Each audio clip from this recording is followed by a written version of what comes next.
நண்பர்கள் அனைவருக்கும் என்னுடைய அன்பான பணிவான வணக்கங்கள். என் பெயர் ஜான். நான் ஒரு குடிநோயாளி.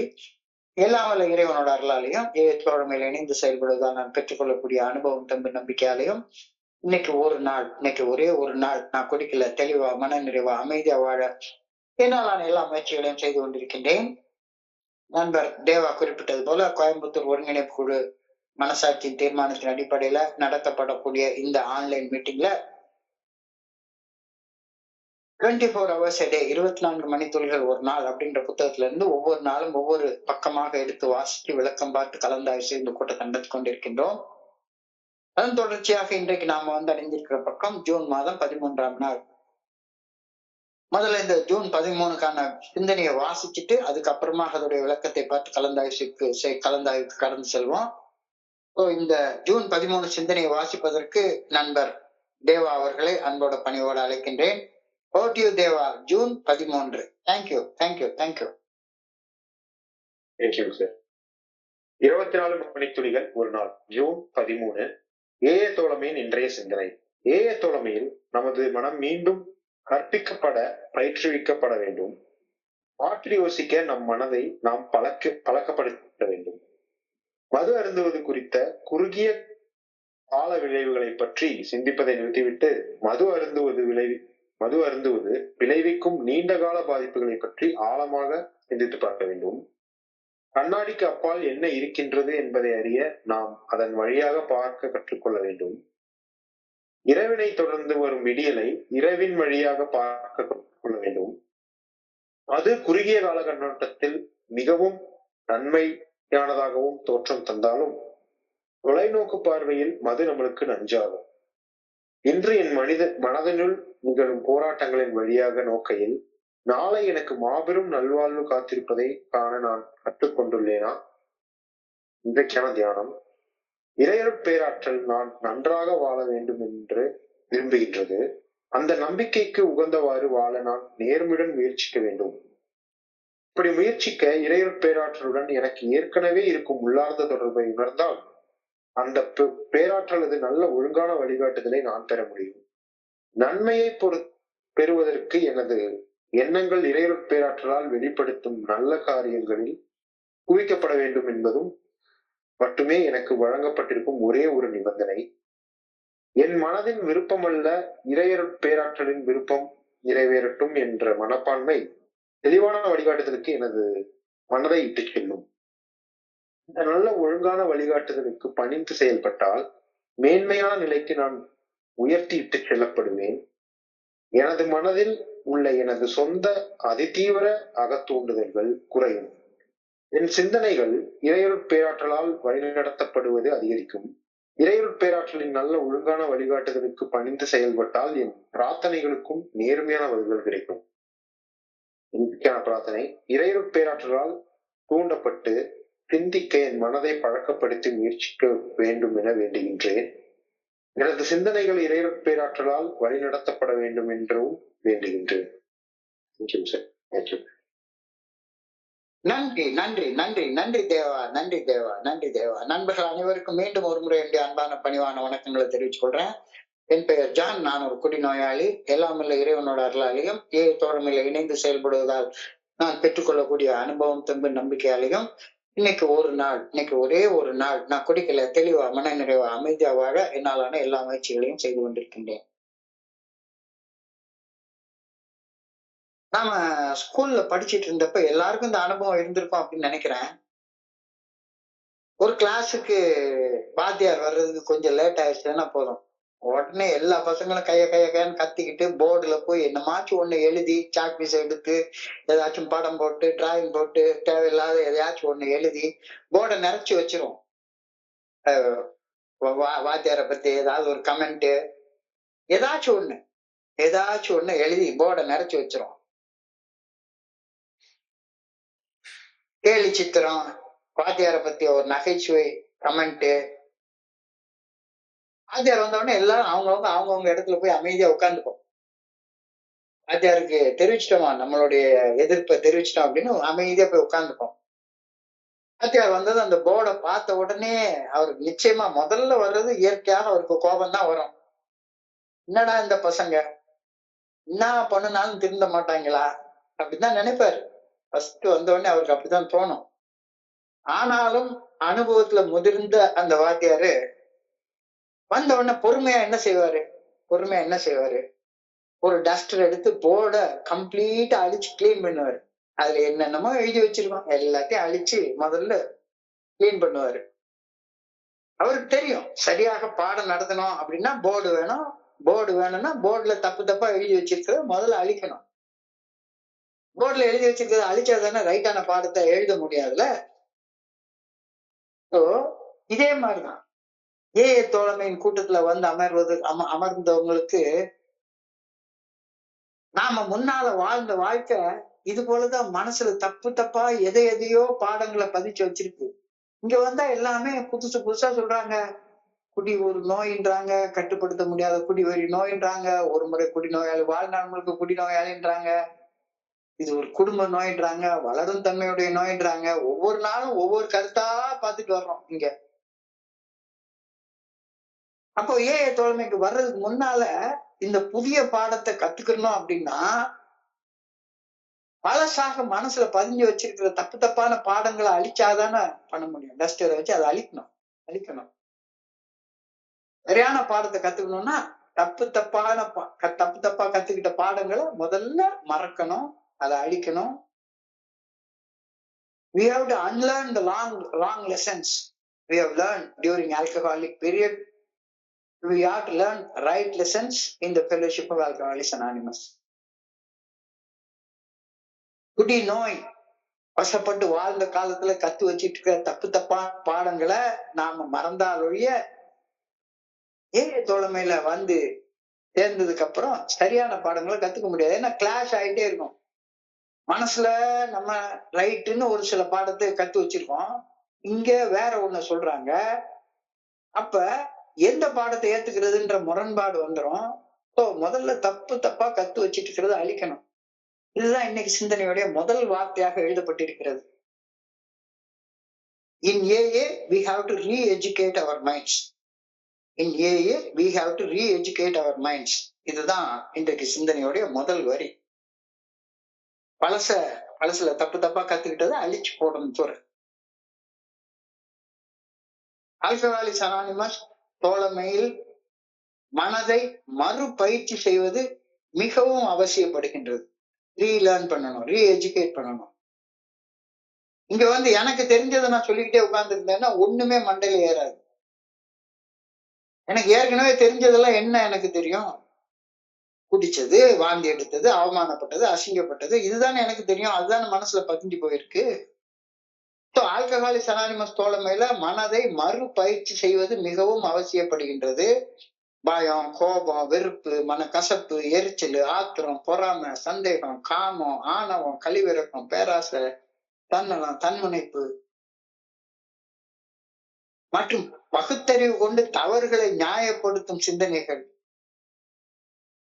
இதெல்லாம் மனசுக்குள்ளார பதிஞ்சு போய் இருக்குது. போர்டுல தப்பு தப்பா எழுதி வச்சிருக்கிறது. முதல்ல வந்த உடனே இந்த தப்புகள் எல்லாம் மனசுல இருந்து அழிக்கணும். போர்டை சுத்தம் பண்ணணும். இந்த அழிக்கும் செயலைத்தான், போர்டு அழிக்கிற செயலைத்தான் அன்லேர்னிங் அப்படின்னு நாம சொல்றோம். இந்த அன்லேர்னிங் செயலை செய்யாம ஏஏ தோழமை கூறக்கூடிய அந்த ஆன்மீக கொள்கைகள் வேறொன்றிட, அதாவது உண்மை, நேர்மை, வாய்மை, பணிவு, பொறுமை, சகிப்புத்தன்மை, உறுதியான நம்பிக்கை, இது போன்ற பண்புகள் நம்மளுக்குள்ளார பதியாது. ஏன்னா உள்ளுக்குள்ளார எப்ப பார்த்தாலும் நமக்கு நெகட்டிவாவே நிறைய விஷயங்களை அப்ரோச் பண்ணிருக்கோம். அதனாலதான் பார்த்தோம்னா ஏஏ தோழமையில எத்தனை வருஷம் ஆனதுக்கு அப்புறமாக பழசு அழியவே மாட்டேங்குது. அதே கோபம், அதே பயம், அதே பொறாமை, அதே சந்தேகம். குடிக்க மட்டும் செய்யல, அவ்வளவுதான். இந்த அழிக்கும் செயலை, அன்லேர்னிங் செய்யும் செயலை செய்யாமல் ஏஏ தோழமை பரிந்துரைக்கக்கூடிய இந்த ஆன்மீக பண்புகள், உண்மை, நேர்மை, வாய்மை, பணிவு, பொறுமை, சகிப்புத்தன்மை, உறுதியான நம்பிக்கை, இதெல்லாம் உள்ளுக்குள்ளார ஏறாது. புதிதாக கற்க வேண்டும்னா பழையது மறக்கப்பட்டாக வேண்டும். We have to unlearn. இந்த மனமாற்ற பயிற்சி ஒவ்வொரு குடிநோயாளியின் மனசுக்கும் அவன் எந்த அளவு தப்பு தப்பா எழுதி வச்சிருக்கிறானோ அந்த அளவுக்கு பயிற்சி செய்ய வேண்டிய அவசியம் இருக்கும். We have to re-educate our minds. So re-educating the mind means தெளிவான சிந்தனைக்கு மாறுவதா? குழப்பமான சிந்தனை கிடையாது. தெளிவான சிந்தனைக்கு மாறுவதா? இது முதல்ல செயல்களை மாற்றுவதிலிருந்து இருந்து ஆரம்பமாகுது. நம்ம செயல்களை மாத்துறதுல இருந்தோம்னா குடிச்சிட்டு இருந்தது குடிக்காம இருக்கிறதுக்கு மாறுறது, பொய் பேசிட்டு இருந்தது உண்மை பேசுறதுக்கு மாறுறது, காலையில எப்பவுமே எப்ப கண்ணு முழிக்கிறோம் எப்ப கண்ணு தூங்குறோன்றது தெரியாம தூங்கிட்டு இருந்தது ஒரு ப்ராப்பர் டிசிப்ளினுக்கு கொண்டு வர்றது. ஸோ ரீஎஜுகேட்டிங் த மைண்ட் மீன்ஸ் தெளிவான சிந்தனைக்கு மாறுதல். தெளிவான சிந்தனைக்கு மாறுதல்னா தெளிவான செயல்களை கொண்டு வர்றதுனாலதான் சிந்தனை மாற்றம் அடைய ஆரம்பிக்குது. தெளிவான செயல்களை கொண்டு வந்துட்டோம்னா நம்ம பேசுற விதம் மாறிடும். பேசுற விதம் மாறிட்டோம்னா நம்ம சிந்திக்கிற விதம் தானா மாறிடும். சிந்திக்கிற விதம் மாறினதுக்கு அப்புறமாக மனசு புதிதாக பயிற்றுவிக்கப்படுகிறது. அப்போ செயல்ல இருந்து ஆரம்பிக்கணும். அதைத்தான் நேத்திக்கும் பார்த்தோம், முந்தா நாளும் பார்த்தோம். செயல் ஒன்றே மந்திர சொல். Action is the magic word. சும்மா பேசிக்கிட்டே இருக்காத, செயல்பட ஆரம்பி. ஸோ ஏஐ தோழமையில மனசை மறுபயிற்சி செய்வதன் முக்கியமான அம்சங்கள் என்னன்னு பார்ப்போம். ரீஎஜுகேட்டிங் த மைண்ட் இன்னைக்கு சொல்லியிருக்காங்க சிந்தனையில. ரீஎஜுகேட்டிங் த மைண்ட் முதல்ல சொன்ன மாதிரி action approach, action first approach. முதல்ல செயல்ல இருந்து ஆரம்பிக்கிறது. செயல்ல இருந்து ஆரம்பிக்கிறது. குடிச்சிட்டு இருந்த செயலை குடிக்காம இருக்கிற செயலாக மாத்துறது. பணம் சம்பாதிக்கிறதுக்கு தப்பு தப்பா என்ன வேணா செய்யலாம் அப்படின்றது போக, எவ்வளவு பசி இருந்தாலும் பரவாயில்ல தப்பு செய்யக்கூடாது அப்படின்ற செயல் மாற்றத்தை கொண்டு வர்றது. செயலுக்கு முன்னுரிமை அளிக்கும் அணுகுமுறை. இது ரீஎஜுகேட்டிங் த மைண்ட்ல முக்கியமா முதல்ல வர்றது. இரண்டாவது சேஞ்சிங் பர்செப்ஷன், செயல் நோக்கங்களை திருத்திக்கிறது. அப்போ மனசுக்கு உள்ளார என்ன ஒவ்வொரு செயல் செய்யறதுக்கும் பின்னணியில இருக்கக்கூடிய நோக்கம் என்ன? கோபத்துல செய்யறனா, பயத்துல செய்யறனா, பொறாமையில செய்யறனா, காமத்துல செய்யறனா? இதுக்கு பதிலாக அன்போட, பொறுமையோட, நம்பிக்கையோட, சகிப்புத்தன்மையோட செய்யறது. Changing the perception. இது ரெண்டும் வர்றப்ப ஆட்டோமேட்டிக்கா ஸ்பிரிச்சுவல் டிரான்ஸ்ஃபர்மேஷன் உண்டாகும். ரீஎஜுகேட்டிங் த மைண்ட்ல அடுத்த கான்செப்ட் வந்து ஸ்பிரிச்சுவல் டிரான்ஸ்ஃபர்மேஷன். ரிலீஜியஸா இருக்கிறதுல இருந்து ஸ்பிரிச்சுவலா மாறுறது, ஆன்மீக மாற்றம். லெட்டிங் கோ ஆஃப் செல்ஃப், தன்னலம் தன்முனைப்பை விட்டுறது. எல்லாமே எனக்காக எனக்காக எனக்காகன்னு இல்லாம, மனைவி காஃபி கொண்டாந்து கொடுத்தாங்கன்னா கூட வார்த்தை நீ சாப்பிட்டியாமா, நீ சாப்பிட்டியா, எனக்கு என்ன கொண்டாந்து கொடுத்தாலும் சரிதான், உனக்கு வந்துச்சுதா, என் பிள்ளை எல்லாரும் சாப்பிட்டதுக்கு அப்புறமா நான் சாப்பிடணும் அப்படின்ற இந்த தன்னலம் தன்முனைப்பை விடுறது. இது ரீஎஜுகேட்டிங் இந்த மைண்டோட அடுத்தது. அதுக்கப்புறமாக அப்பப்ப இந்த தன்னலம் தன்முனைப்பு, தலை தூக்கம், செயல் பண்றது என்னடா அப்படின்னு ஒரு சோம்பேறித்தனம் வரும். ஒரு நாள் இந்த மீட்டிங்கு லீவ் விட்டுலாமா, இது என்னத்த போய் டெய்லி உட்கார்ந்து போர் அடிக்குத, இதுக்கு பதிலாக கொஞ்ச நேரம் ஒரு சினிமா பார்க்கலாமேன்னு தோணும். டெய்லி மெயின்டெனன்ஸ், தினசரி பராமரிப்பு, ஒரு நாள் அடிப்படையிலான வாழ்க்கை அணுகுமுறை. ரீஎஜுகேட்டிங் த மைண்ட். இந்த ரீஎஜுகேட்டிங் த மைண்ட்ல வந்து செயலுக்கு முன்னுரிமை அளிக்கும் அணுகுமுறை, செயல் நோக்கங்களில் திருத்தம் கண்டு வரக்கூடிய அணுகுமுறை, மதவாத சடங்குகள்ல இருந்து ஆன்மீக மாற்றத்துக்கு வர்றது, அன்னலம் தன்முனைப்போட வாழ்ந்துட்டு இருந்தது பிறர் நலம் பணியோட வாழ கத்துக்கிறது, எல்லாத்துக்கும் மேல தினசரி பராமரிப்பு, ஒரு நாள் அடிப்படையில வாழ கத்துக்கிறது. அப்ப we have to re-educate the mind அப்படின்ற வார்த்தையை தொடர்ந்து we have to learn to think differently அப்படின்ற வார்த்தை இரண்டாவதா கொடுத்திருக்கோம். சிந்தனையில மாற்றத்தை கொண்டு வர ஆரம்பிக்கணும். சிந்தனையில எப்படி மாற்றம் கொண்டு வர்றது? அதான் மறுபடியும் சொன்ன மாதிரி அதேதான் திரும்பியும் ரீஎஜுகேட்டிங் மைண்ட் இன்னொரு தடவை ரிப்பீட் பண்றாங்க. From self centredness to service. தன்னலம் தன்முனைப்பு அதோட சிந்திச்ச சிந்தனைய இப்போ எனக்காக செய்யறதுன்னு யோசிக்காம என்னுடைய சக மனிதர்களுக்காக என்ன செய்யலாம், பிறர் நல காரியங்களை பணியோட செய்யறதுக்காக சிந்திக்கிறது. எப்பவுமே திங்க் டிஃப்ரெண்ட். எப்படி நான் வித்தியாசமானவன்னு சிந்திக்காம, நான் இந்த குழுவை சேர்ந்தவன், நான் வேறுபட்டவன் அல்ல அப்படின்ற சிந்தனையில இருந்து, நான் வேறுபட்டவன், வித்தியாசமானவன், எல்லாரோட நான் கொஞ்சம் படிச்சிருக்கிறேன், எல்லாரோட நான் கொஞ்சம் அதிகமா நல்லா பேசுறேன், எனக்கு நிறைய விஷயங்கள் தெரிஞ்சிருக்கு அப்படின்ற சிந்தனையில இருந்து மாறி, நானும் கேட்டு எல்லாரையும் போல ஒரு சாதாரண மனுஷன். எனக்கு ஒரு விஷயம் தெரிஞ்சிருக்கும், இங்க இருக்கிற எல்லாருக்கும் ஒவ்வொரு விஷயங்கள் தெரிஞ்சிருக்கிறோம். ஒருத்தருக்கு தெரிஞ்சிருக்கிற விஷயம் எனக்கு தெரிஞ்சிருக்காது, எனக்கு தெரிஞ்சிருக்கிற விஷயம் ஒருத்தருக்கு தெரிஞ்சிருக்காது. கூட்டி கழிச்சு பார்த்தா எல்லாரும் ஒண்ணுதான். From the feeling of I am different, the feeling of I belong. நான் வேறுபட்டவன் அப்படின்ற சிந்தனையில இருந்து நானும் மனித குலத்தை சேர்ந்த ஒரு சாதாரண மனுஷன் அப்படின்ற சிந்தனைக்கு மாறுறது. Embracing reality thinking. எப்ப பார்த்தாலும் சரிதான், நடக்க முடியாததையே கனவு கண்டுட்டே இருக்கிறது. நான் தான் எம்ஜிஆர், நான் தான் ரஜினிகாந்த், நான் தான் விஜய். ஒரு சினிமாவை பார்த்து அந்த சினிமா ஹீரோவா என்னையவே கற்பனை பண்ணிக்கிறது. அந்த கற்பனை உலகத்திலேயே கதை எழுதியே வாழ்ந்துட்டு இருக்கிறது. அந்த இடத்தை விட்டுட்டு நிஜத்துல இப்ப இப்ப என்ன நடந்துட்டு இருக்குன்றத அப்சர்வ் பண்ண கத்துக்கோ. யதார்த்த சிந்தனையை தழுவுதல். நாடகத்தனமான, கற்பனையான, உணர்ச்சி மிக அதிதீவிரமான சிந்தனைகள்ல இருந்து விலகி அன்றாட வாழ்வுல நிகழ்காலம் குறித்து சிந்தித்தல்.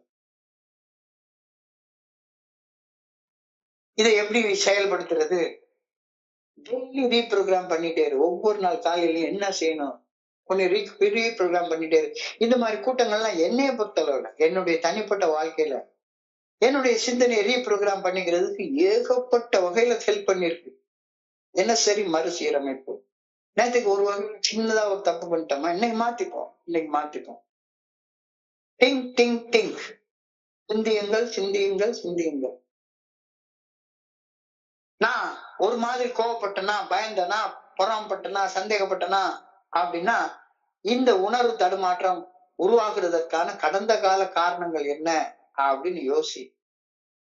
நிகழ்காலத்துல அந்த சிந்தனையால உந்தப்பட்டு செயல்படுறதை எப்படி தடுக்கிறது அப்படின்னு நிகழ்காலத்துல யோசி. எதிர்காலத்துல இந்த மாதிரி உணர்வு தடுமாற்றங்கள் வராம இருக்கிறதுக்கு என்ன செய்யலாம் அப்படின்னு யோசி. இப்போ 3 சிந்தி எதுக்கு எழுதியிருக்காங்க? சிந்தியுங்கள் சிந்தியுங்கள் சிந்தியுங்கள், திங்க் திங்க் திங்க் அப்படின்னு ஏன் எழுதியிருக்காங்க? மைண்ட ரீப்ரோகிராம் பண்றதுக்காக, மாத்தி யோசிக்கிறதுக்காக நமக்கு இந்த வழக்கு கொடுத்துரு. எந்த ஆக்ஷன் பண்ணாலும் சரிதான், act with mind set of surrender. மனசாட்சிக்கு பணிஞ்சுதான் செயல்படணும். எதுவானாலும் மனசாட்சி உறுத்தக்கூடிய செயலை செய்யவே கூடாது. என்ன நடந்தாலும் செய்யக்கூடாது அப்படின்ற ஆட்டிடியூட் ஆஃப் சரண்டரோட செயல்படுறது. இது இந்த ரீப்ரோகிராமிங் த மைண்ட் அதுக்கு ரொம்ப அவசியமானது. நல்லா யோசிச்சு பார்ப்போமே. குடிச்ச காலத்துல 2 அல்லது 3 மணி நேரம் போதை இருக்கும்.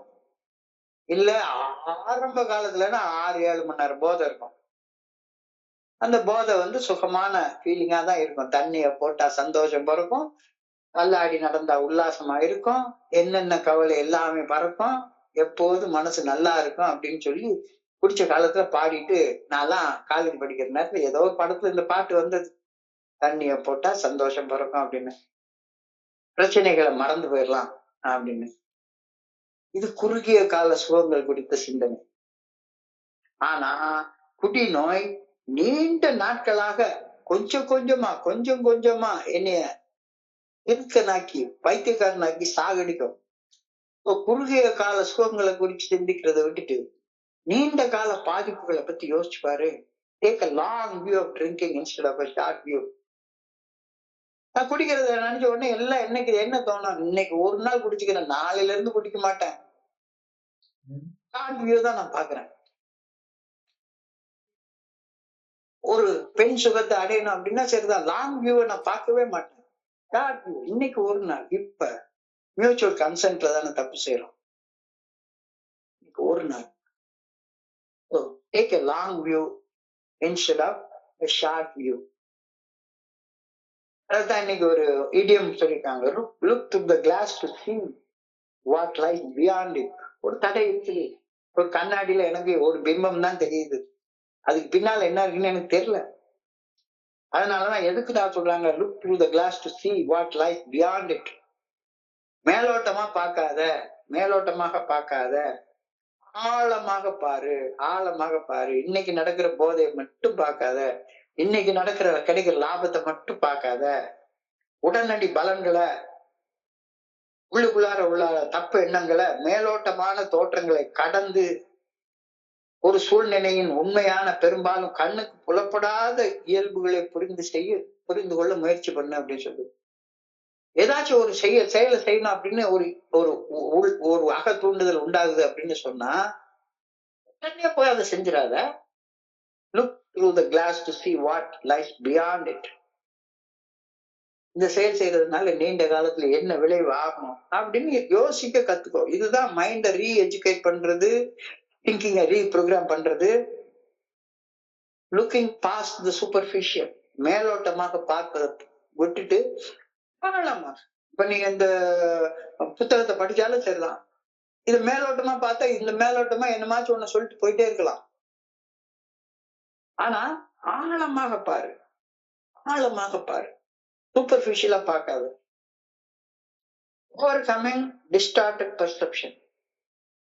மேலோட்டமா பார்த்தா தப்பா தவறு தெரியும். எப்பொருள் யார் யார் வாய் காட்டினும் அப்பொருள் அதனுடைய ஆழமான மெய்ப்பொருளை காண்பதுதான் முக்கியமானது.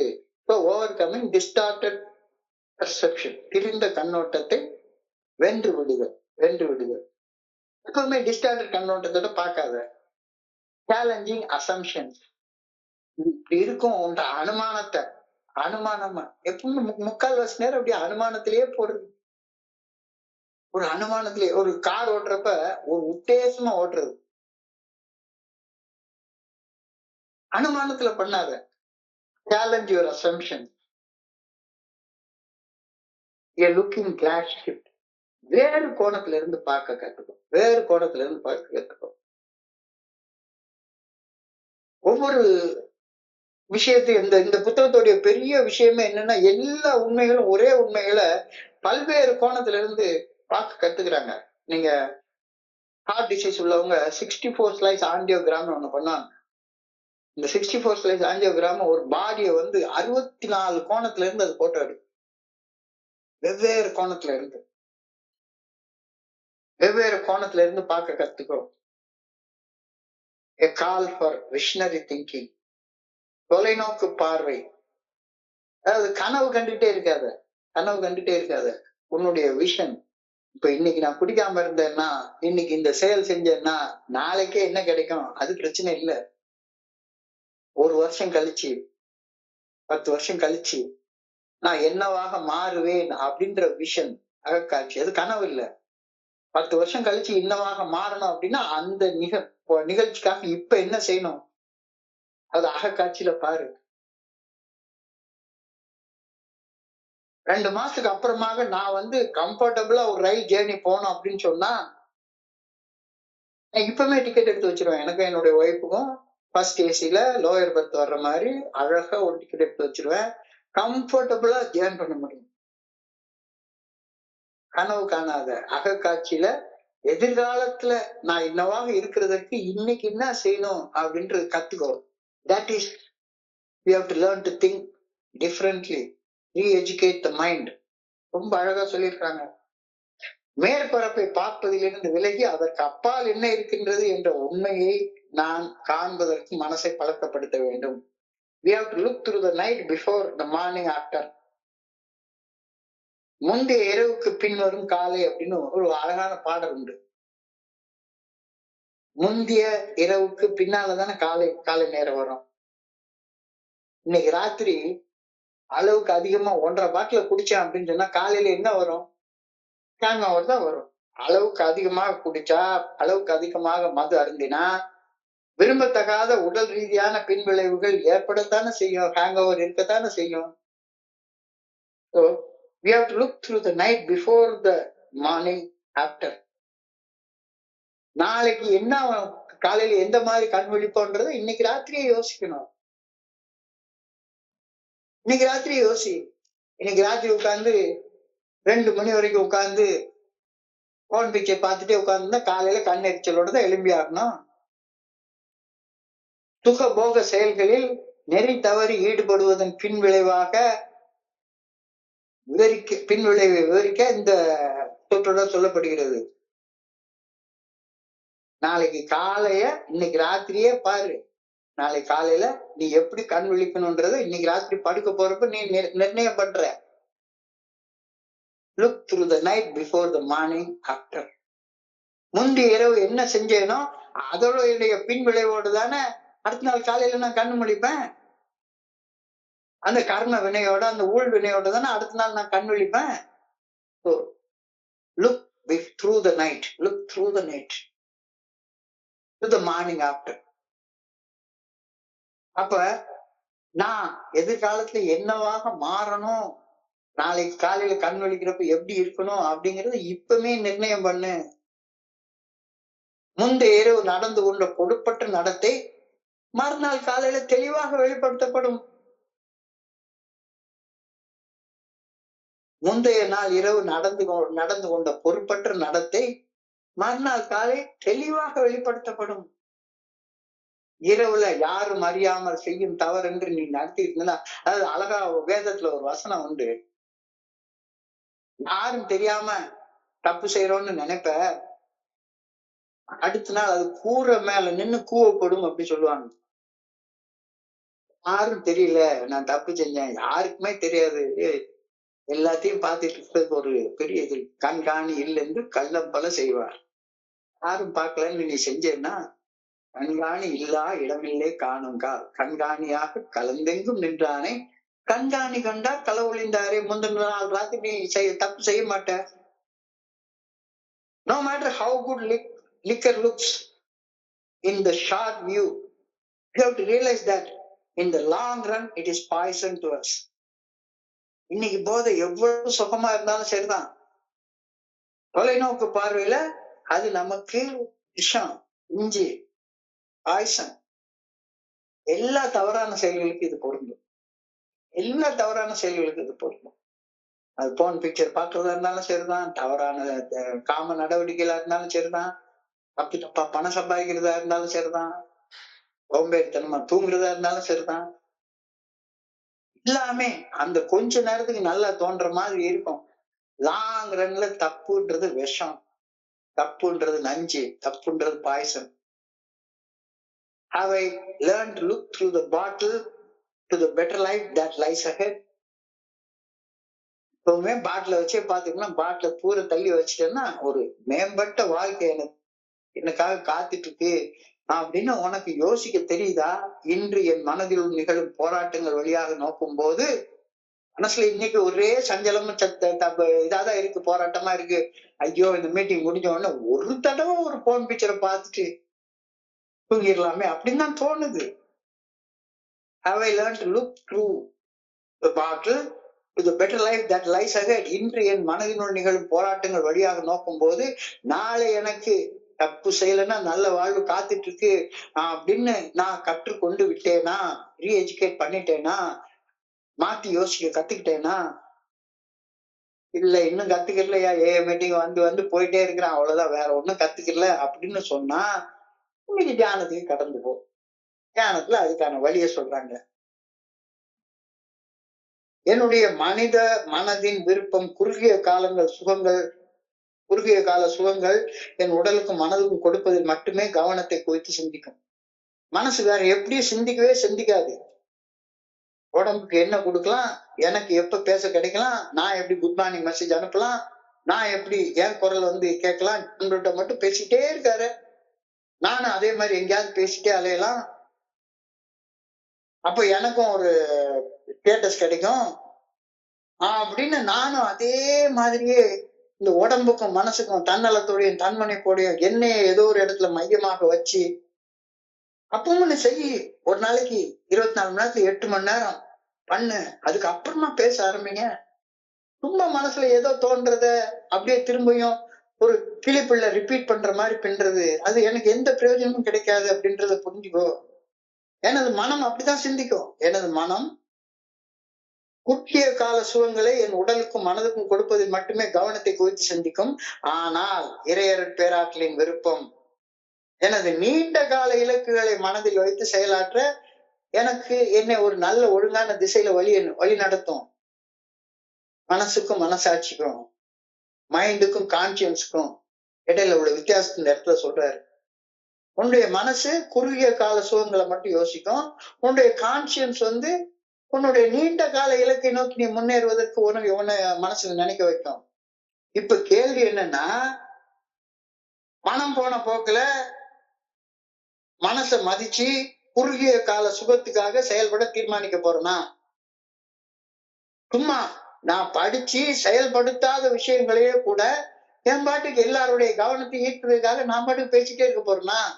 அல்லது யாருக்கும் தெரியாம மறுபடியும் முடிச்சதுக்கு அப்புறமா சும்மா உட்காந்து எவ கூடயாச்சும் சேட் பண்ணிட்டு பொழுத போக்கிட்டு என்னுடைய ஏதோ இருக்கக்கூடிய கொஞ்சோண்டு ஆம்பளத்தனத்தால தப்பா செஞ்சிட்டு இருக்க போறேனா? என்னுடைய மனம் போன போக்கை மதிச்சு குறுகிய கால சுகத்துக்காக செயல்பட தீர்மானிக்கிறதா? இல்ல இறையருட் பேராற்றல் என் மனசாட்சியின் மூலமாக, என்னுடைய கான்சியன்ஸ் மூலமாக தீர்மானத்தை வெளிப்படுத்துவதை உறுதியாக நம்பி மனசாட்சிக்கு பணிஞ்சு தீர்மானிக்க போறேன், செயல்பட தீர்மானிக்க போறேன். கேள்வி தியானத்துல இந்த 2 கேள்வியும் கேட்டாங்க. மனமா மனசாட்சியா? எதுக்கு பணிஞ்சு நான் செயல்பட போறேன்? மனமா அல்லது மனசாட்சியா? எதுக்கு பணிஞ்சு நான் செயல்பட போறேன்? அழகாக, ரொம்ப அழகாக இன்னைக்கு தியானத்துல அதை சொல்லிடுறாங்க. ரொம்ப அழகாக. If you are honestly trying to live the way you believe God wants you to live, you can get guidance from the times of quiet communion with Him, provided your thoughts are directed towards God's will and all good things. மனமா மனசாட்சியா? தெளிவாக அழகாக கேட்டுட்டாங்க, அழகாக கேட்டாங்க. அப்ப thy will not mine be done. thy willனா என்ன? மனசாட்சி என்ன சொல்லுதோ அது நடக்கட்டும், மனம் போன போக்குல நான் செயல்பட மாட்டேன். thy willனா எங்கேயோ இருந்து என்னை வழி நடத்துற ஆள் கிடையாது. எனக்குள்ளார இருந்து என்னைய ஒரு கண்ணமான குரல் மூலமாக வழி நடத்துற அந்த மனசாட்சியின் குரல் நிறைவேறட்டும், என்னுடைய மனசின் குரல் தூர போயிடட்டும். So thy will be done, not mine, leads to clear guidance. Clear guidance. என் விருப்பம் அல்ல, உமது விருப்பமே நிறைவேறட்டும். அதாவது மனம் போன போக்குல செயல்படாமல் மனசாட்சிக்கு செயல்பட தீர்மானிக்கும் போது எனக்கு நல்ல ஒழுங்கான வழிகாட்டுதல் கிடைக்கின்றது. இவ்வளவு எளிமையாக சொல்ல முடியுமா? கடவுள் எல்லாம் எங்கேயோ கொண்டு போவாங்க. நான் கடவுள் எங்க வழிகாட்டுறாரு, அவர் என் கூட எப்படி பேசுறாரு, அவர் என்ன பண்றாரு, உனக்குள்ளார இருந்து தப்பு செய்யாதப்பா அப்படி சொல்லிக்கிட்டே இருக்கிறாருல. அதை தீர்மானம் பண்ணு. thy will be done, not mine அப்படின்னு திரும்ப திரும்ப திரும்ப திரும்ப சொல்லிக்கிட்டே இருக்க. உமது விருப்பம் நிறைவேறுக, உமது விருப்பம் நிறைவேறுகன்னா எப்படி நிறைவேற்றுறது? அத எனது விருப்பம் அல்ல, உமது விருப்பமே நிறைவேறட்டும்னு சொல்றியா? அப்படின்னா உன்னுடைய விருப்பம், மனசுல படுற ஆசை, அது எப்பவுமே ஒரு கிளிப்பிள்ள மாதிரி எதையாச்சும் ஒண்ணு திருப்பி திருப்பி சொல்லிக்கிட்டே இருக்க வைக்கும். காலையில எல்லாருடைய கவனத்தை ஈர்க்கிறதுக்கு என்னமாச்சும் ஒண்ணு உளர சொல்லிக்கிட்டே இருக்கும். நீயா உள்ளுக்குள்ளார ஒர்க் பண்ணவே மாட்ட. யாரோடைய குரலையோ கேட்டு கேட்டு கேட்டு கேட்டு உனக்குள்ளார ஒரு குரல் இருக்குப்பா, அந்த குரலை கேளு, அமைதியா கேளு, அமைதியா கேளு. அப்ப அமைதியா கேட்டன்னா, மனசாட்சிக்கு பண்ணிட்டு செயல்பட தீர்மானிச்சேன்னா நீ நல்ல ஒழுங்கான வழிகாட்டுதல்ல வழி நடத்தப்படுவ. Simple simple. Act on this guidance, act on this guidance and you will be led to better things. கொஞ்சம் ஆழமா யதார்த்தமா யோசிச்சு பார்ப்போமே. ரொம்ப கஷ்டமெல்லாம் படவே வேண்டாம். போய் உட்கார்ந்து கோயிலா இது பண்ணி பெரிய இந்த என் மனைவி எல்லாம் ஒரு விரதம் எடுத்துட்டு இருக்காங்க, 40 நாள் விரதம், நான் சாப்பிட மாட்டேன், அது பண்ண மாட்டேன், இது பண்ண மாட்டேன், நான் மாலையை போட்டு ஒருத்தங்க விரதம் இருக்கிறாங்க, ரம்ஜானுக்காக விரதம் இருக்கிறாங்க, எல்லாத்துக்காண்டி விரதம் இருக்கிறாங்க, எல்லாம் இருக்க சரிதான். ஆனா உள்ளுக்குள்ளார இருந்து ஒரு நல்ல ஒழுங்கான வழிகாட்டுதல் வருது. அந்த நல்ல ஒழுங்கான வழிகாட்டுதலுக்கு பணிஞ்சு செயல்பட மாட்டேன்னு சொல்லிட்டு விரதம் இருக்கிறதுனால என்னத்தை கட்டி கொண்டு போற? Act on this guidance and you will be led to better things. Simple, very very simple. மனசாட்சி நல்ல ஒழுங்கான வழிகாட்டுதலுக்கு பணிந்து செயல்பட தீர்மானித்தால் நீ மேம்பட்ட வாழ்க்கைக்கு வழி நடத்தப்படுவ. Very very very very simple. இதோடைய கான்வர்ஷன் ட்ரூ தான். மனசாட்சி நல்ல ஒழுங்கான வழிகாட்டுதலுக்கு பணிந்து செயல்படாமல் இருக்க தீர்மானிச்சோம்னா மேம்பட்ட வாழ்க்கைக்கு பதிலா கீழ்மட்ட வாழ்க்கைக்கு போயிட்டே இருப்ப. அடிமட்டத்துக்கு மேல அடிமட்டத்துக்கு போயிட்டே இருப்ப. புரியலையா உனக்கு? ஏக்கு வந்து அப்புறமா மேல போறதுக்கு தீர்மானிக்கிறியா, கீழே போறதுக்கு தீர்மானிக்கிறியா? My impulses seem to become less of my own and more on the leading of God's Spirit acting through my thoughts. அதாவது ரொம்ப பயங்கரமா காம்ப்ளிகேட்டடா பேசுற மாதிரி தோணுது. ஆனா அதோடைய ஆழமான அர்த்தத்தை யோசிச்சு பார்த்தா சிம்பிளா இருக்கு. தவறு செய்ய வேண்டும் என்ற அதி தீவிரமான அக தூண்டுதல்கள் மனசாட்சி நல்ல ஒழுங்கான வழிகாட்டுதலை பின்பற்றி வாழும் போது குறைந்து கொண்டே வரும் தானே. டெம்டேஷன் குடிக்கணும்ன்ற டெம்டேஷன், தப்பு செய்யணும்ன்ற டெம்டேஷன், ராத்திரி உட்கார்ந்து தப்பு தப்பா பண்ணணும்ன்றது, அடுத்த பணத்தை திடிக்கணும்னு நினைக்கிறது, உழைக்காம சாப்பிடணும்னு நினைக்கிறது, இதெல்லாம் தவறு செய்ய வேண்டும் என்ற என்னுடைய அதி தீவிரமான அகத்தூண்டுதல்கள் மனசாட்சி நல்ல ஒழுங்கான வழிகாட்டுதலை பின்பற்றி வாழும் போது குறைந்து கொண்டே வரும். My impulses seem to be less of my own and more the leading of God's Spirit acting through my thoughts. அப்ப என்னுடைய எண்ணங்களை, என்னுடைய சிந்தனைகளை, என்னுடைய மனசாட்சி வழி நடத்தும் போது அந்த இம்பல்ஸ் தப்பு செய்யணும் அப்படின்ற அதி தீவிர மன வெறி கொஞ்சம் கொஞ்சமா குறைஞ்சு மறைஞ்சு போயிடும். கொஞ்சம் கொஞ்சமா குறைஞ்சு மறைஞ்சு போயிடும்.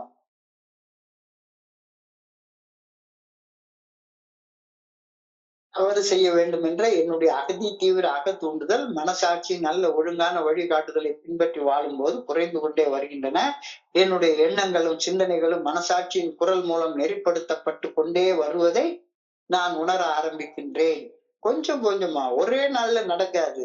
ஆனா நாளாக ஆக ஆக உன்னுடைய ஒவ்வொரு செயலையும் அபரிமிதமான ஆற்றல் வெளிப்பட ஆரம்பிக்கும். Obeyed, they will bring answers to your prayers. மனசாட்சி நல்ல ஒழுங்கான வழிகாட்டுதலுக்கு பணிந்து செயல்பட்டால் இறையர் பேராற்றலுக்கு பணிந்து செயல்படுறதாக அர்த்தம். மனசாட்சி நல்ல ஒழுங்கான வழிகாட்டுதலுக்கு செயல்பட்டால் என் பிரார்த்தனைகளுக்கான பதில்கள் உடனுக்குடன் இம்மீடியட்டா எனக்கு கிடைக்க ஆரம்பிக்கும். இல்லாட்டி போனா என்னதான் பிரேயர் பண்ணாலும் சரிதான், கடவுளே இல்லைன்ற நினைப்பு தான் வரும்.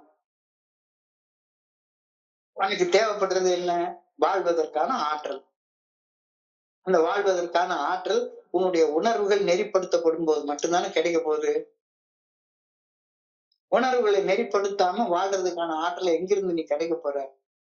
எவ்வளவு வேணாலும் நீ ஒரு மதவாத சடங்குகள், எந்த மதத்தை சேர்ந்தவங்களா இருந்தாலும் சேர்ப்பான், இந்த மதத்தை சேர்ந்தவங்களா இருந்தாலும் சேர்ப்பான், மனசாட்சிக்கு பணியாமல் இந்த மனசாட்சியின் மூலமாக வெளிப்படுத்தப்படும் இறையர் பேராற்றின் நல்ல ஒழுங்கான வழிகாட்டுதலுக்கு பணியாமல் உனக்கு ஆற்றல் கிடைக்க போறதே இல்லை.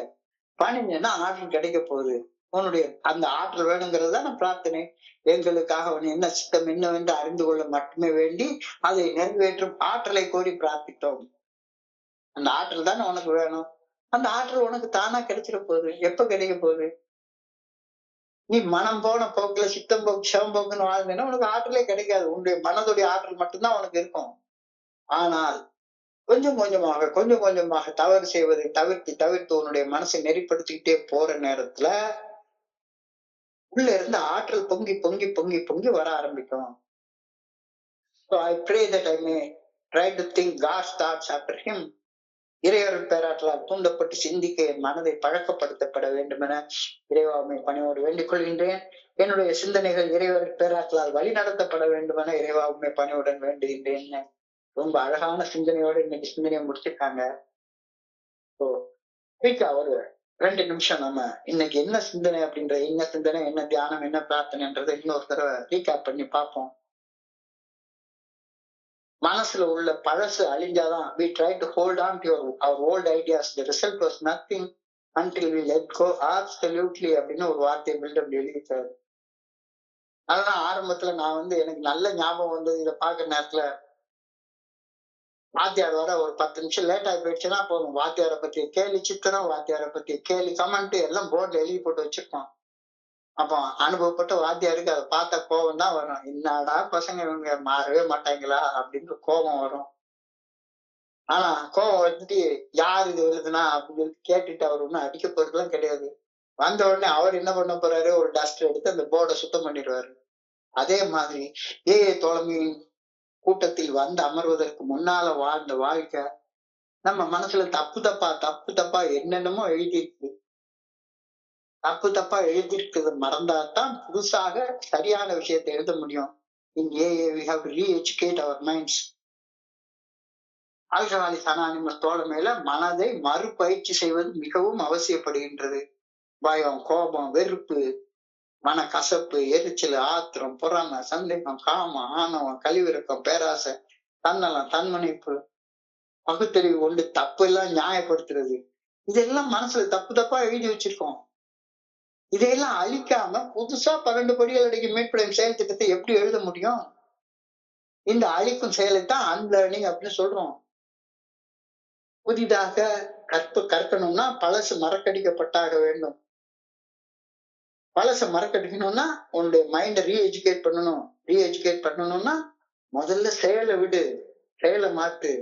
செயலை மாத்துனா பேசுற விதம் தானா மாறும், பேசுற விதம் தானா மாறினா சிந்திக்கிற விதம் தானா மாறும். Action first approach. செயல் நோக்கங்களில் திருத்தம் கொண்டு வா. ரிலீஜியஸா பாக்குறதுல இருந்து, சடங்கு சம்பிரதாயமாக வாழ்றதுல இருந்து ஆன்மீகமாக வாழ்றதுக்கு மாறு. தன்னலம் தன்முனைப்போட வாழ்றதுல இருந்து பிறர் நலம் பணியோட வாழ கத்துக்கோ. எல்லாத்துக்கும் மேல மெயின்டெனன்ஸ், அன்றாடம் வளர்றதுக்கு பாத்துக்கோ. லேர்ன் டு திங்க் டிஃபரெண்ட்லி, மாத்தி யோசிக்க கத்துக்கோ. என்ன மாத்தி யோசிக்கணும்? தன்னலம் தன்முனைப்புல இருந்து பிறர் நலம் பணிவுக்காக. நான் வித்தியாசமானவன், நான் வேறுபட்டவன் என்ற சிந்தனையில இருந்து நான் எல்லாரையும் மனித இனத்தை சேர்ந்தவன் என்ற சிந்தித்து வா. எப்பவுமே உட்கார்ந்து கனவு கண்டுட்டே சிந்திக்கிறத விட்டுட்டு எம்ப்ரேசிங் ரியாலிட்டி திங்கிங்.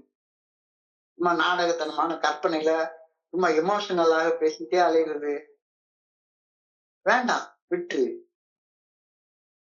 இந்த சிந்தனைக்கான நடைமுறைகள் daily reprogramming. Daily daily daily daily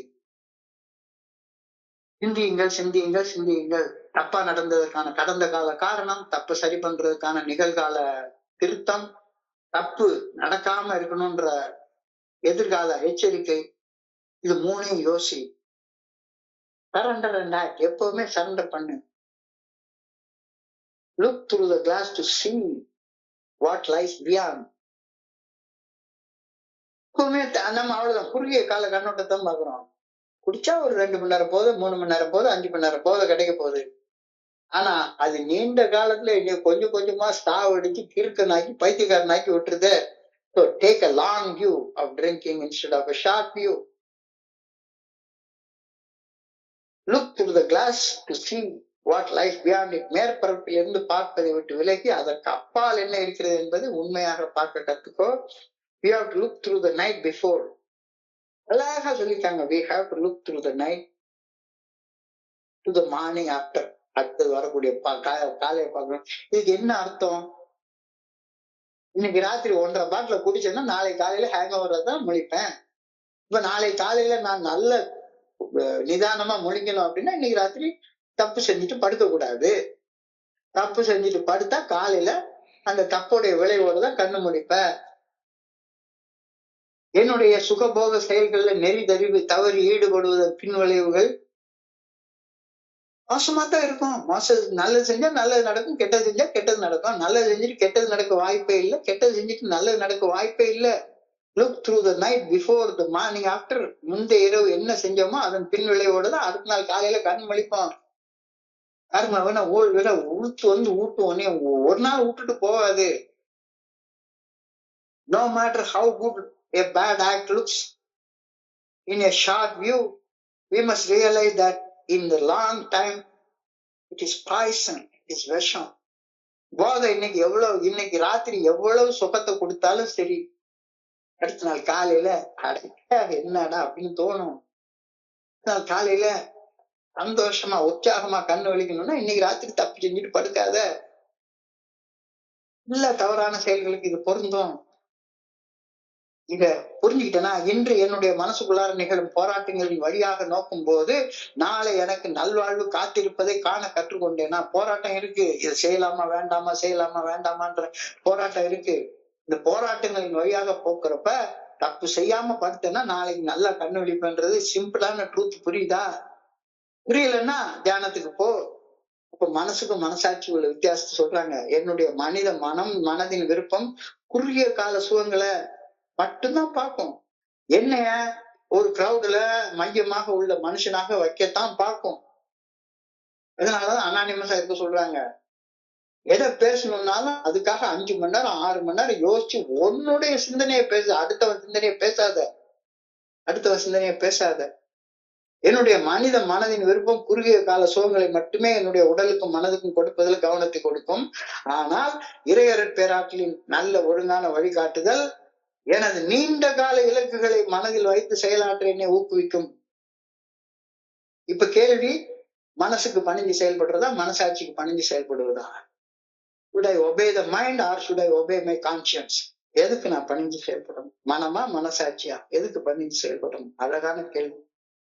S, 1000 தடவை சொல்றோம், thy will be done, thy will be done, thy will be done, thy will not mine be done அப்படின்னு சொல்லிட்டே இருக்கிறோமே, அது என்ன? உனக்கு நல்ல ஒழுங்கான வழிகாட்டுதல் இருக்கிறது. என்ன அர்த்தம் அதுக்கு? act on this guidance and you will be led to better things. Simple. Simple. மனசாட்சி நல்ல ஒழுங்கான வழிகாட்டுதலுக்கு பணிந்து செயல்பட தீர்மானித்தால் மேம்பட்ட வாழ்க்கைக்கு வழி நடத்தப்படுவ. இல்ல மனம் போன போக்குல வாழ்ந்தேன்னா அடிமட்ட நிலைக்கு மேல அடிமட்டம், அடிமட்ட நிலைக்கு மேல அடிமட்டம், நீ போயிட்டே இருப்ப. ஜஸ்ட் கவனத்தை குவிச்சு இந்த இடத்துல தியானம் பண்ணு. மனசை நான் ரீ எஜுகேட் பண்ணலன்னா, மாத்தி யோசிக்க கத்துக்கலன்னா மறுபடியும் நான் அதே மாதிரி அடிமட்டத்துக்கு மேல அடிமட்டம் போயிட்டே இருப்பேன். இப்படி நீ நல்ல ஒழுங்கான வழிகாட்டுதலுக்கு பணிந்து செயல்பட மனசை பழக்கப்படுத்திட்டேன்னா, my impulses seem to become less of my own and more of the leading of God's Spirit acting through my thoughts. இதை விட எளிமையா எப்படி சொல்ல முடியும்? தவறு செய்ய வேண்டும் என்ற என்னுடைய அதிதீவிர மன அகத்தூண்டுதல், வெறி, மனவெறி, அதிதீவிர மன கிளர்ச்சி, அதிதீவிர மன எழுச்சி, மனசாட்சி நல்ல ஒழுங்கான வழிகாட்டுதலுக்கு பணிந்து செயல்படும் போது கொஞ்சம் கொஞ்சமா குறைஞ்சு அப்புறம் மறைஞ்சிட்டு போயிடும். என்னுடைய எண்ணங்களும் சிந்தனைகளும் மனசாட்சியின் மூலம் நெறிப்படுத்தப்பட்டு கொண்டு வருவதை இயற்கையாக உணர முடியும். இல்லைன்னா மனசை கட்டுப்படுத்துறதுக்கு ஒரே வழி மனசாட்சியின் மூலமா மட்டும்தான் கட்டுப்படுத்தப்பட முடியும். இறைவனால மட்டும்தான் மனசு கட்டுப்படுத்தப்பட முடியும். வேற எந்த வகையில அது கட்டுப்படுத்த முடியாது. மனசு பணிஞ்சு நடந்தால், மனசு மனசாட்சிக்கு பணிந்து நடக்க பழக்கப்படுத்தப்பட்டால் உன்னுடைய பிரார்த்தனைகளுக்கான பதில்கள் உனக்கு அப்படியே கிடைக்கும். பிரார்த்தனைன்னா என்ன? ஒரே பிரார்த்தனை தான் நமக்கு சொல்லி கொடுக்குறாங்க. எங்களுக்காக அவன் சித்தம் என்னவென்று அறிந்து கொள்ள மட்டுமே வேண்டி அதை நிறைவேற்றும் சக்தி, அதை நிறைவேற்றும் ஆற்றல், அதை கோரி பிரார்த்தித்தோம். அப்ப மனசாட்சி நல்ல ஒழுங்கான வழிகாட்டுதலுக்கு பணிஞ்சு செயல்பட்டா உன்னுடைய பிரார்த்தனைகளுக்கு டக்குன்னு விட கிடைக்கும். என்ன கிடைக்கும்? ஆற்றல் கிடைக்கும். இல்லைன்னா உனக்கு ஆற்றல் கிடைக்காது. உன்னுடைய வெறுமன மனசை மட்டுமே வச்சுட்டு 4 பேர் மதிக்கணும் அப்படின்னு நினைப்ப ஒரு பேர் மதிக்க மாட்டான். உன்னைய நீதான் கோபாலகிருஷ்ணன் சொல்லி தலைவர். எல்லா வேலும் உன்னைய சப்பானின்னு தான் சொல்லுவான். நீ சப்பானின்னு சொல்லிக்கோ, நான் கோபாலகிருஷ்ணன், அவ்வளவுதான். I pray that I may try to think God's thoughts after him. இறையருட் பேராற்றலால் தூண்டப்பட்டு சிந்திக்க என் மனதை பழக்கப்படுத்த வேண்டும் அப்படின்னு நான் வேண்டுகின்றேன். என் மனசு அது வாட்டுக்கு சிந்திக்குது. இந்த சிந்தனைகளை மட்டுப்படுத்த தாட் மாடரேஷன் அப்படி ஒரு வார்த்தையை சொல்லுவாங்க ஸ்பிரிச்சுவாலிட்டியில. உள்ளுக்குள்ளார இருந்து என்னென்னமோ சிந்தனை வருது. இந்த சிந்தனைகளை மட்டுப்படுத்துவது எது? செயல்களை மட்டுப்படுத்தும் போது ஆட்டோமேட்டிக்கா சிந்தனை என்ன சொன்னாலும் இவன் கேட்க மாட்டான்டா. இந்த மனசு ஆட்டோமேட்டிக்கா இது இறைவனுக்கு பணிந்து செயல்பட பழக்கப்படுத்தப்பட்டு விட்டது அப்படின்னு சொல்ற நேரத்துல ஆட்டோமேட்டிக்கா you'll be trained. I pray that my thoughts may be guided by his thoughts. என்னுடைய சிந்தனைகள் இறையருட் பேராற்றலின் விதி நடத்துதலால் வழி நடத்தப்பட வேண்டும் என ஆண்டவா உண்மை அன்போட பணிவோட கேட்டுக்கிறேன். நான் சாதாரண மனுஷன், ஒண்ணும் செய்ய தெரியல எனக்கு. ஆனா நான் வாழ்க்கையில இந்த பயிற்சியை நான் செய்ய ஆரம்பிச்சதுக்கு அப்புறமாக நான் சாதாரண மனுஷன் இல்லை, நான் கடவுளுடைய குழந்தை. ரொம்ப அழகான சிந்தனை. இந்த சிந்தனையை படிக்கிறப்ப என் மனதை கடந்திட்ட சிந்தனைகளை உங்களோட பகிர்ந்து கொள்ள இந்த அற்புதமான வாய்ப்பு வழங்கிய இந்த குழுவிற்கு என்னுடைய மிக பணிவான நன்றிகளை தெரிவித்துக் கொள்றேன். இதுவரைக்கும் பொறுமையாக கேட்ட ஒவ்வொரு நண்பருக்கும் என்னுடைய பணிவான நன்றிகளை தெரிவித்துக் கொள்றேன். இந்த இரவு பொழுது நண்பர்களுக்கு இனிமையான இரவாக அமைய இறைவனை பணியோடு வேண்டிக் கொள்கின்றேன். நன்றி, நன்றி, நன்றி, நன்றி, நன்றி. வாழ்க வையகம், வாழ்க வளமுடன். Thank you so much, thank you so much. Over to you Deva. Thank you, thank you, thank you.